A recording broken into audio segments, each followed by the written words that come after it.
अस्सलामु अलैकुम रहमतुल्लाहि व बरकातहू। आज की प्रेस कॉन्फ्रेंस बुलाने का मकसद ये है, शहर के अंदर एक प्रेस नोट जो मार्केट में गश्त कर रही है यानी पब्लिक में, उसको लेके इसके ताल्लुक़ से वजाहत करना मैं मुनासिब समझते हुए आज प्रेस कॉन्फ्रेंस बुलाया हूँ। दरअसल ये है कि हालिया कुछ दिनों पहले साबिक़ा ईदगाह कमेटी के कुछ अरकान, जिनके ऊपर ये इल्ज़ामात थे कि वफ़ की प्रॉपर्टी को मुस्लिम हॉस्टल के लिए दे रहे मुल्क के, एक इनका टाइम पीरियड ख़त्म होने के बाद इन्होंने एक अप्रूवल दिया और वो रियल में मुस्लिम हॉस्टल नहीं था, वो माइनॉरिटी हॉस्टल था। मैं ज़्यादा तफसील में ना जाते हुए मुख्तसर अंदाज में आपके सामने बात रख रहा हूँ। उस दौरान में शहर में कुछ हालात ऐसे हुए, बहरकब एक शख्स इनके ख़िलाफ़ में PCR को अपेयर हुआ कोर्ट में और इनके ऊपर मुकदमा दर्ज हुआ 420 का मुकदमा दर्ज होने के बाद में काफ़ी सालों तक ये मुकदमा चलता रहा कोर्ट में। अभी 21 जनवरी 2025 को एक जजमेंट आया और उस जजमेंट के अंदर लफ्ज़ सेटिसाइड का इस्तेमाल किया गया। ये मैं नहीं कर रहा हूँ, ये डॉक्यूमेंट बताते हैं। लफ्ज़ सेटिसाइड का इस्तेमाल किया गया, लेकिन हमारे शहर बीदर के एक नाम निहायत अखबारी रिपोर्टर मोहतरम, काफ़ी अफसानचे निगार हैं और काफ़ी समझदार हैं और उर्दूदा माने जाते हैं, इन्होंने इस कोर्ट के ऑर्डर की लैंग्वेज को मॉडिफाई करके बाइज़्ज़त बरी का अल्फाज इस्तेमाल किया है और वो बाइज़्ज़त बरी का अल्फाज जो इस्तेमाल किए हैं इस कोर्ट के ऑर्डर के अंदर बाइज़्ज़त बरी का अल्फाज नहीं है। एक इन्होंने सेशन कोर्ट में एक अपील के लिए गए थे और उस अपील की बुनियाद पे सेशन जज ने एक ऑर्डर ये किया कि निचली कोर्ट को कि इनके ऊपर 420 केस अप्लीकेबल नहीं है। उसी बुनियाद को मद्देनज़र रखते हुए निचली कोर्ट ने यह फ़ैसला दिया कि ये कोर्ट ये फ़ैसला सुनाती है कि केस सेटिसाइड हो गया। लेकिन ये इस मौसूफ़ का हमेशा यही कारनामा रहा है कि शहर की पुरअमन फ़िज़ा को ख़राब करना और जितने कौमी मसाइल आते हैं उनको तनाज़े में डालना और कौमी मसलों के साथ साथ कौमी इमलाक के जो मसले आते हैं, जो ज़िम्मेदारान हैं मोअज़्ज़िज़ शहरियानी बीदर कहलाते हैं, इन लोगों के साथ मिलके इस कोर्ट के ऑर्डर को और कोर्ट की जुडिशरी लैंग्वेज को मॉडिफाई करके सेटिसाइड अल्फाज के बदले बाइज़्ज़त बरी का अल्फाज इस्तेमाल किया गया। लिहाजा सरासर गलत है। क्यों कि जब एक ज़िम्मेदार जज अपना कोर्ट का ऑर्डर में फ़ैसला सुना रहा है, ऑर्डर के अंदर कि ये केस क्या बोल रहा है, this important of order is the सेटिसाइड, इसके अंदर अगर बाइज़्ज़त बरी होते तो ये लिखा कोई एक्विटल जैसा सेंटेंस इस्तेमाल होता था। लिहाजा इन्होंने अखबारात में अवाम को गुमराह करने के लिए ऐसी कोर्ट की लैंग्वेज को मॉडिफाई करके अखबार में इश्तिहारात और न्यूज़ दिए गए और इंशाअल्लाह हम पूरे डॉक्यूमेंट्स कलेक्ट किए हैं और माजी में भी इनकी इसी हरकतों की वजह से इनके ऊपर सडेशन चार्जेस लगे थे और हम शहर के अंदर जो पुरअमन फ़िज़ा चल रही है और मैं समझता हूँ कि इस दौरान में जो हालिया ईदगाह की मेंबरशिप चल रही है इसको मद्देनज़र रखते हुए एक साजिश के तहत ये बयान दिया गया है, क्योंकि अवाम से गैर ज़रूरी हमदर्दी हासिल हो जाए, जबकि इस कोर्ट के ऑर्डर के अंदर बाइज़्ज़त बरी का अल्फाज ही नहीं है। जो मुकदमा है हुआ है, ये ऑर्डर है आपके सामने, लेकिन इस मौसूफ़ के बयान से इनको ये नहीं पता कि कोर्ट के ऑर्डर के अंदर जो लैंग्वेज इस्तेमाल की गई है सरासर उर्दू अखबारात के अंदर उस लैंग्वेज को मॉडिफाई करके प्रेस नोट दी गई और अखबारात में ख़बरें आई। तो मैं ये बोलना चाह रहा हूँ आपको प्रेस कॉन्फ्रेंस के ज़रिए कि ऐसे इश्तियाल अंगेज़ बयानात दे के जो शहर की पुरअमन फ़िज़ा को ख़राब करने की जो कोशिश कर रहे हैं, जो सहाफ़ी हैं, इनके ख़िलाफ़ क़ानूनी कार्रवाई होना। और इंशाअल्लाह मैं ख़ुद इनके ख़िलाफ़ में डिप्टी कमिश्नर और सुपरिटेंडेंट ऑफ पुलिस के ऑफिस में मैं इनके ख़िलाफ़ कंप्लेन करने वाला हूँ, क्योंकि ऐसे माहौल के अंदर एक झूठी इत्तला फैला करके आवाम को गुमराह करना बिल्कुल गलत बात है।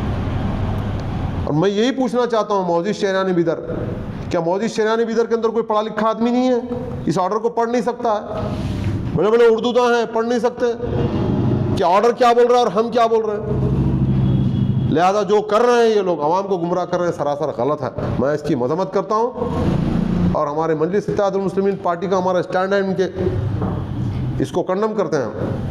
सर वो उर्दू सहाफ़ी का नाम जान सकते हैं? उर्दू सहाफ़ी वो जो मोहम्मद यूसुफ रहीम बिदरी जी, इन्होंने ही छापे है खबर, जबकि कोर्ट की लैंग्वेज बोलती है, कोर्ट का ऑर्डर ये नहीं बोलता है। इसके अंदर बेइज्जत बरी का कोई सेंटेंस नहीं है। अब इसके बाद अगर आपको कुछ पूछना है तो बोलिए, फिर मैं आपको बताऊंगा। किसी के कुछ क्वेश्चंस? सर इसमें कौन कौन से पेपर इन्वॉल्व है सर? उर्दू पेपर जैसे बताया, अखबारात का जिक्र किया आपने, कौन से अखबारात? अभी फ़िलहाल हमारे पास ये न्यूज़ कलेक्ट हुई है, इसके अंदर मौसूफ ने लिखा है, नहीं यहाँ है, हाँ, इसके अंदर मौसूफ ने लिखा है ईदगाह सुन्नी बीदर की साबिक़ा सदर सेक्रेटरी और 7 अरकान ईदगाह कमेटी समेत वक्फ ऑफिसर बदनवानियों के मुकदमे से बाइज्जत बरी। ये है, मैं इसीलिए आप लोगों को एक एक कॉपी दे रहा हूँ, इस मुकदमे की भी कॉपी और इनकी प्रेस नोट की भी कॉपी। और इंशाअल्लाह हम बहुत जल्द इनके ख़िलाफ़ जो क़ानूनी कार्रवाई होती है, ऐसे गलत न्यूज़ छापने वालों के ख़िलाफ़ हम बिल्कुल हम ज़िला इंतज़ामिया से मुतालबा करेंगे कि एक्शन लें। सर खुली बात अंदाज में मैं सवाल करता हूँ कि केस किस वजह से हुआ था एक, और जजमेंट क्या है इनके, जो आप जिसका नाम ले रहे थे ईदगाह साबिक़ा कमेटी? नहीं, अराकीन, सुनिए, तकरीबन अराकीन है उसके अंदर, मैं नाम लेना नहीं चाहता। ये मुकदमा इसलिए हुआ था इनके ऊपर कि इन्होंने, मुकदमे के सब्जेक्ट में ये कि इन्होंने इनका टाइम पीरियड ख़त्म होने के बाद इन्होंने सब डॉक्यूमेंट्स मौजूद हैं, इंशाल्लाह वक्त आने पर वो भी डॉक्यूमेंट्स मैं बताऊंगा आप लोगों को। अभी वक्त मुनासिब नहीं है, मैं इसलिए नहीं बताना चाहता, आपको बताऊंगा कि इन्होंने मुस्लिम हॉस्टल बोले हैं, बाज़ाब्ता इनके लेटर्स हैं, और दिए हैं माइनॉरिटी हॉस्टल को, और ये प्रॉपर्टी थी वक्फ की। और उस दौरान इन्होंने जो अप्रूवल दिए हैं, इनका टाइम पीरियड ख़त्म हो चुका था। बस यही है, दूसरी और कोई बात नहीं है। और बाकी सारे जो ट्रांजिशंस की बात है, जो ट्रांजिशन हुआ है, क्या हुआ है, वो डॉक्यूमेंट्स हैं। और अगर ऐसे अखबारात के ज़रिए आवाम में कोई गैर गलत अफवाहें फैलाने की कोशिश करेंगे, और ऐसे जो रिपोर्टर्स हैं, रिपोर्टर्स आवाम में झूठी खबरें छापेंगे, और ऐसे रिपोर्टर के ख़िलाफ़ तो हम बिल्कुल इंशाअल्लाह हम कंप्लेन करने वाले हैं, और कंप्लेन करके ज़िले इंतज़ामिया से मुतालबा करेंगे कि ऐसे रिपोर्टर्स के ख़िलाफ़ कानूनी कार्रवाई हो। जो ऑर्डर एक है और बता रहे एक पब्लिक के अंदर। सर ये टॉपिक के अलावा उर्दू के बारे में आपने कहा कि उर्दू सहाफ़ी कह रहे हैं कि ख़ुद को कि हम उर्दू को ज़िंदा रखे हैं, और कुछ प्राइवेट स्कूल्स वाले हैं जो छोटे छोटे प्रोग्राम्स करवा कर कह रहे हैं कि हमने शहर में उर्दू को ज़िंदा रखा है। उसके बारे में आप क्या कहना चाहेंगे कि पब्लिक के दौरान, पब्लिक के बीच में उतर कर उर्दू का उन्होंने क्या काम किया, या अपना पर्सनल मुफाद के लिए उर्दू के लिए काम कर रहे हैं, या पब्लिक के लिए काम करें? उसके बारे में आप क्या कहना चाहेंगे? देखो यार, मैं आपको क्लियर बात बोलता हूँ, किसी ज़बान को, अपने कल्चर को ज़िंदा रखना है तो उस ज़बान के लिए जो काविशें, जो कोशिशें होती हैं, वो कोशिशें करना।